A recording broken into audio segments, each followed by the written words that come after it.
Shooting it raw? Yes. Shooting it raw. Okay, so the next image is the Ramallah Manor Square. Yeah. Manar Square, yeah. Okay, so you're standing. Okay, so it's like a kind of classic landscape photo. I like what's going on in the image. So you're standing, looking at the camera. You've got your sunglasses perched on your head, wearing a black T-shirt, probably wearing a shoulder bag, maybe a camera bag. Behind you is that classic, very recognizable sort of the stone, the sidewalks, and there's like a lion sculpture, and there's these buildings, just two or three story buildings behind you, and there's a large billboard written in Arabic. I don't read Arabic. It looks like an ad for lime soda. Yeah, so it's an ad for a soft drink. Yeah. Okay. So what's the story behind this one? And I'm sure you're going to open some crazy doors. Well, that was a time when Ramallah, it's like an hour's drive from Tel Aviv, but it's a different world. And that was a time when I used to go to the West Bank quite a lot for reporting. And also I had friends in Ramallah that I would visit, Palestinian friends that I'd met at conferences, and they couldn't come into Israel. So I'd go visit them, which sometimes felt like going on safari because, you leave and the gates clang shut behind you. So that particular trip was a combination of going to visit friends and reporting. And that's like the center of Ramallah. It was taken in probably 2008, I think. And the person who took it was a Palestinian colleague named Samer, who worked for an international media outlet in Ramallah. He was very well placed and well-connected guy. Mm-hmm. And I think he had a bit of a crush on me, but we never discussed it. He was married. And so he was a very good photographer. He was a cameraman. He took that picture of me. At that time, when I went to Ramallah, I did go very frequently, like several times a month, like it was a weird time because the Israel separation barrier was still not, it's still not really finished, but at the time it was very, very porous. And so you could avoid the checkpoints quite easily if you were with a good driver. And but every time I went into Ramallah, I sort of felt, and I don't know, I feel like you can see that in my eyes. I felt simultaneously, very engaged with what I was doing and the people I was seeing, but also like really gut-wrenchingly troubled by, what was obvious to me was that, what was going on politically in terms of the separation barrier and the increasing checkpoints and the hostility at the checkpoints from the soldiers. And the checkpoints were gradually becoming more and more privatized, which wasn't discussed at the time. The Israeli army was sort of outsourcing to private security companies. And a lot of these guys who were manning the checkpoints were not soldiers so much as they were Jews who'd come from the former Soviet Union, and they were pretty burly guys and very nationalistic and right wing, and they spoke Hebrew with heavy Russian accents. They didn't understand Arabic, Right. and a lot of them hadn't even served in the Israeli army. They had served maybe in the Russian army, and yeah, they treated sometimes it was just agonizing to see at the checkpoints that there was no language, there was no shared language, but the people who were manning the checkpoint would often like be very aggressive, verbally violent, also physically violent, but verbally violent with these Palestinians who might speak English and Arabic, but not Hebrew or Russian. And so you'd have these newcomers from the former Soviet Union who spoke quite poor Hebrew with heavy Russian accents. They had the power over these Palestinians who were going through checkpoints inside their own territory and being yelled at and screamed at in a language they couldn't understand. So I'd always be a witness to these things coming in to Ramallah, and it sat heavy with me. But I didn't want to talk about it with my Palestinian colleagues because, what am I going to do? Like tell them how guilty and bad I feel about the fact that the country I'm a citizen of occupies them? So on the one hand, very interested to be there, always good stories to cover there, always good friends to see, always interesting experiences to have, but also feeling like a very heavy weight and then it's always a day trip. I very rarely stayed overnight in Ramallah, very rarely. There was this incredible cognitive shift, right? Because I'd get up in the morning, I'd have a coffee at my local like coffee cafe in Tel Aviv, and then get a lift or something to Ramallah with another reporter or a friend, and you just shift realities Yeah. in 1 hour. Yeah. Yeah. And and then you'd come back, and sometimes I'd be so heavy with what I'd seen, and when I could still go to Gaza, I'd also come back from Gaza like feeling a very heavy weight from what I'd seen. And you come back and everyone's just cheerful and going to yoga classes and sitting in cafes and sipping espressos and strolling on Rothschild Boulevard, and with no clue Yeah. really. I mean, and sometimes people would say, oh, well, you're in Ramallah, what was it like, what did you see? And then their faces would sort of change when you would tell them, you would answer their question like, this is what I saw. Right. And they would not like to hear that. They would say, oh, it's just a few rotten apples, or you didn't really understand. That was my favorite one, was you didn't really understand what you Sure. saw. And so after a while I just stopped talking about it. But I think basically at that point I'd been living in Israel for nearly a decade. I mean, I'd lived there in the mid 80s for a few years, and I'd come back in 2000. And I think by that time I was really starting to like that sensitivity to justice that we talked about earlier. It was really coming to the fore for me. And I felt that I was carrying a lot of weight on my shoulders, just I didn't want to be that asshole who's always preaching to people about politics, like those. I just, I don't, I'm not going to grab people by the collar and say, listen, you need to listen to me. This is what's happening. Mm-hmm. And be sanctimonious. So I didn't talk about it much, but more and more I'd be walking around Tel Aviv in a sort of a haze, and you know, I was feeling less and less comfortable in my own skin. Like I didn't really, I felt less and less like I belonged any place. Mm-hmm. Like I Mm-hmm. and I also like yeah, when I tried to sort of shift my social activity toward people whose politics were aligned with mine, I mostly didn't like those people. Like I found them sort of humorless and rigidly ideologically rigid, uh, and sanctimonious in their own way, and so I was feeling quite alone in that at that time as Right. well. Right. Yeah.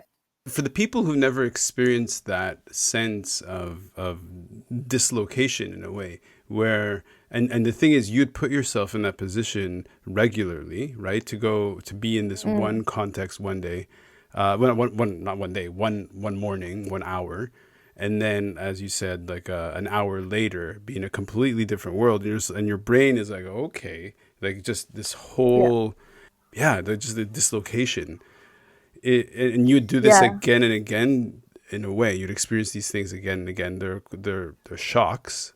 Would you say that's part of what would eventually so for example, in my work, in my day job, we talk about Mm. how the power of attraction is not as strong as the power of repellent forces. So for example, when Delia and I decided to come to Hong Kong, we came because of the strong attractions, right? There were serious attractors that said, okay, come. So we did. And then over time, though, there have been little steps that have begun to repel, right? So in a way, those repulsive forces are stronger than the attractive forces. And in your case, Mm. the attractive forces of remaining in Tel Aviv and in Israel, which I can identify in myself as well, at some point were not strong enough because the repellent forces were stronger than the attractive forces that pulled you to New York, and now the attractive forces of Montreal have pulled you from New York to Montreal. So because it takes a lot of personal strength, because of all the things that you could be doing with your time, you're living in Tel Aviv, going into Ramallah, going into Gaza.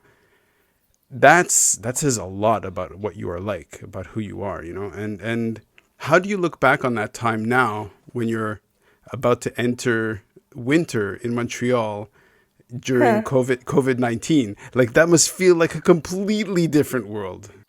Yeah, I think that's a really astute and sensitive analysis that you just gave, about being repelled by a place that you'd initially been attracted to, or seeing the things that repelled you sort of outnumber the things that had initially attracted to you.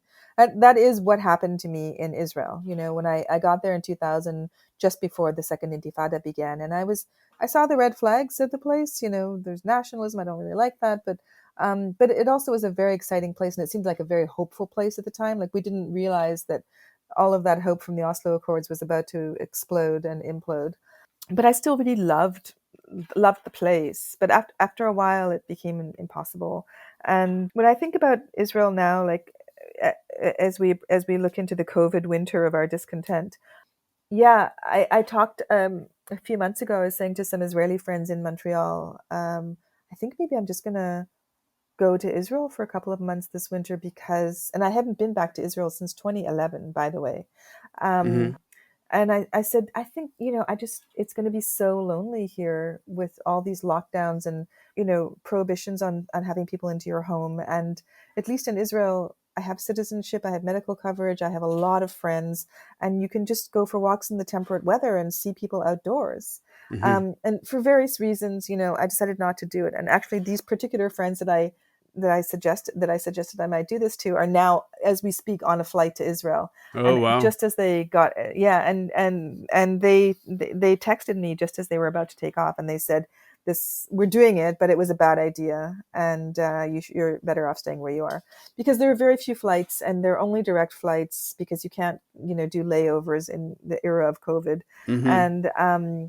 and the flight they is full of people who, very religious people and people who are not interested in observing masking protocols, and are fighting with the flight attendants. And yeah, it sounds familiar. So I've decided my apartment is my oasis. It's full of books and music, and I have a small group of friends who live very COVID safe lives as far as they can be, and I'll just socialize with them in the winter Mm-hmm. and just get through it. Mm-hmm. I don't have a big problem with solitude. I actually enjoy solitude. But like most normal people, when solitude is imposed upon me, it can become onerous. And Yeah, I for worry sure. about that. I really worry about that. But I think that COVID is so bad everywhere right now, or everywhere that I could potentially spend a few months, that it's just really better to stay where you are and Sure. ride this one out. Yeah. Yeah. But I'm nervous. I'm definitely nervous about the winter, because you know how Montreal is, in January, February, until the middle of March. It's like you're snowed in, man. Everything is about the weather. Between 2016 2017, I spent the year, half of the time in Montreal and then half the time in Victoria, BC. Yeah, winter in Montreal is hard. It's really hard. And Yeah. the quality of life in Canada is really, really high, and it's really great. But the locked in feeling, and I can imagine with COVID, it's gonna it might even feel worse. On the other hand, I think how Canadians deal with it is by being social within the small sphere of people that they have. So seeing your friends, and that, in a way, that's the same in Hong Kong. That's the same. Like, actually, my parents were in Israel, and I mean, Israelis are like Americans, and they're just like, you can't tell me what to do. Like, Right. I'm not gonna wear a mask. And so they had like Yeah. nine. I mean, for a city, like a country of like 7.5 million, they were having like 9 or 10,000 new infections a day, compared to Hong Kong, which has Yep. the same population that has like 120, like. Yeah.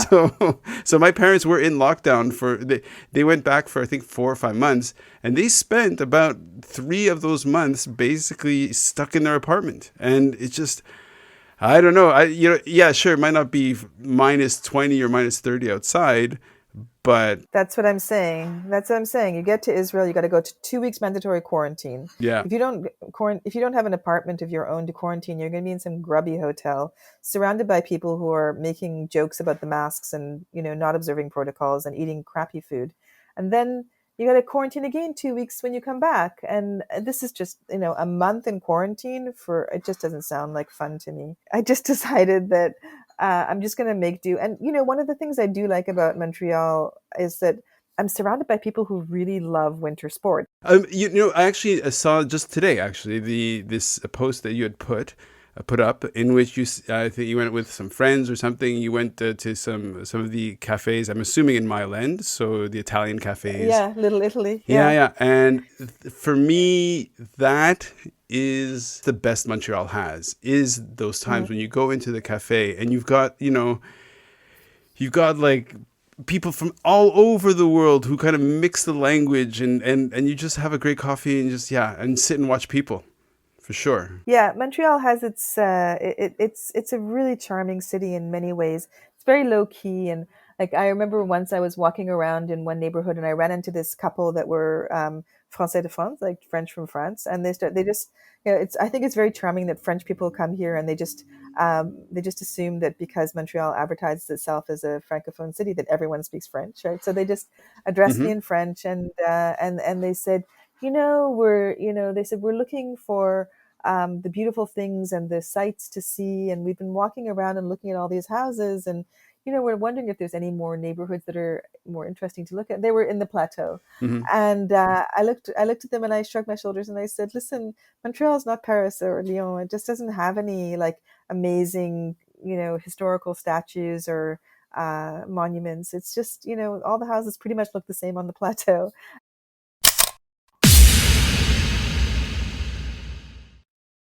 So, is life really a gift? Really? Can you make every second count? That's the whole point of the podcast.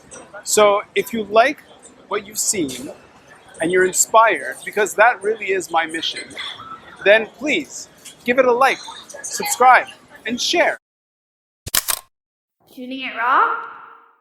Yes, shooting it raw.